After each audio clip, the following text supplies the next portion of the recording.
আমরা এখন গাড়ির কাছে ফিরে যাচ্ছি। এখন বুর্জ খলিফার দিকে আগাবো। Dubai mall and Burj Khalifa একসঙ্গে আমরা দুইটা প্লেসই ভিজিট করব। আর চেষ্টা করব বুর্জ খলিফার টপ ফ্লোরে ওঠার জন্য। যদি টিকিট পাই তাহলে ইনশাল্লাহ বুর্জ খলিফার টপ ফ্লোরে উঠবো। আর মালদ্বীপে যেরকম একটা ফিলিংস হয়েছিল, দুবাইয়ের এই বিচটা আমাকে সেম প্রেমে ফেলেছে। আমি ফিরে যাচ্ছি, বাট একটা বিচের প্রতি যে একটা মায়া, এটা আমার এখন ফিল হচ্ছে।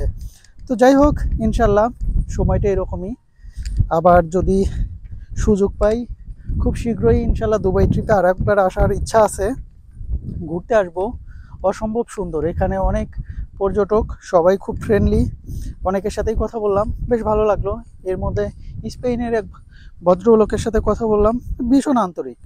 তো উনি আমাকে ইনভাইট করেছিল সমুদ্রের মধ্যে নামার জন্য, ওনার সাথে যেন একটু সাঁতরাই। কিন্তু আসলে যেহেতু ড্রেস আনিনি, আর হাতে ওই রকম সময়ও নেই, বেশ কয়েকটা জায়গায় যাওয়ার প্ল্যান রয়েছে, তাই আর ওনার ডাকে সাড়া দিতে পারিনি। ইনশাল্লাহ অবশ্যই সামনে সুযোগ পেলে আবারও আসবো, তখন হয়তোবা সমুদ্রে নামার সাহস করব আর কি।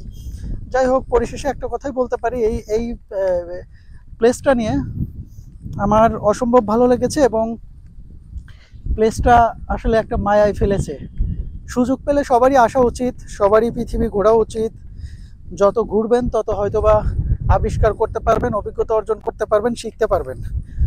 ইচ্ছা আছে পৃথিবীর 100টা দেশ আগামী কয়েক বছরের মধ্যেই ভিজিট করার। অলরেডি 10টা দেশ, দুবাই দিয়ে 10টা দেশে আমার ঘোরা হলো। আগামী কয়েকদিন পরে হয়তোবা দুবাই, সৌদিতে যাব, যদি আল্লাহ বাঁচায় রাখে। যাই হোক, ইনশাল্লাহ সামনে আরও একটা ভিডিও দিব। তো ভালো থাকবেন সবাই। ওকে, আল্লাহ হাফেজ।